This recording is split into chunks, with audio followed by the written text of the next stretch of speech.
Islami apo ibadeti në Islam, bot kuptimin e ibadetit e ka zgjeru shumë. Andaj, ibadeti në pikpamjen e Islamit nuk është e kufizuar vetëm me namaz,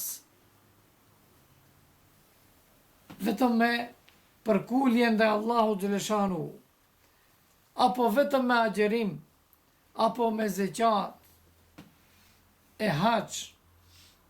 Nuk është ibadet vetëm, nuk janë vetëm këto ibadete, por atë shumë e ka zgjeru bot kuptimin e ibadetit Islami, sa që çdo gjë, edhe ushqimi, edhe pija, edhe puna private, po bile edhe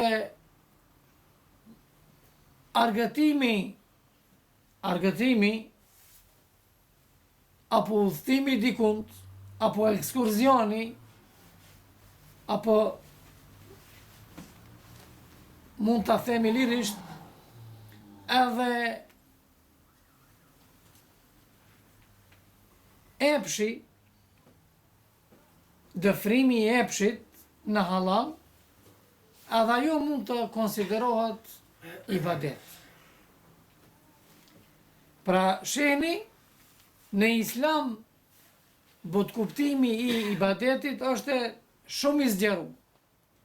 Gati se çdo gjë që është e mirë, hin në ibadet, në adhurim hin.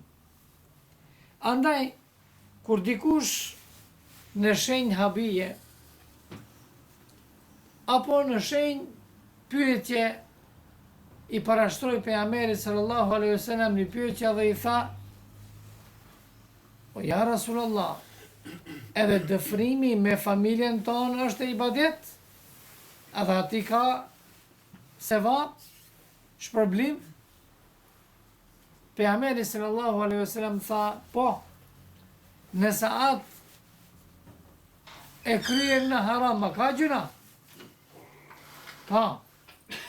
E pasi që ka gjuna, në haram nëse është, atër s'ka dyshim se nëse e bën brenda kufive të Allahu xhaleshanuhu, ka sevap, ka shpërblim tek Allahu xhaleshanuhu.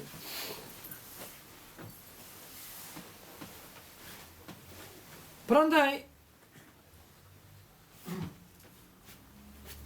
ne lirisht mund të themi se nëse i marrëm dy persona, njëri është prej atyve personave të cilët han, ushqehet, por nuk e bën një jetë, nuk e ka ndërmend se këtë ushqim unë që e ha për ta forcu veten time në zbatimin e urdhave të Allahu xhaleshanu. Nuk e bën për një gjë të tillë, por e bën për një jetë e tjera, apo as pak nuk i shkon ndërmend. Qemi fort, ose e ngjashme, ama nuk e lidhen me Allahun xhaleshanuhu. Normal se ki person humb dhe nuk e ka shpërblimin të Allahu xhaleshanuhu. Ndërsa nëse ki e bën një jetë që unë këtë ushqim që e ha për të forcu vetën time në zbatimin e urdhave të Allahu xhaleshanuhu, atër normal se e ka shpërblimin tek Allahu xhaleshanuhu.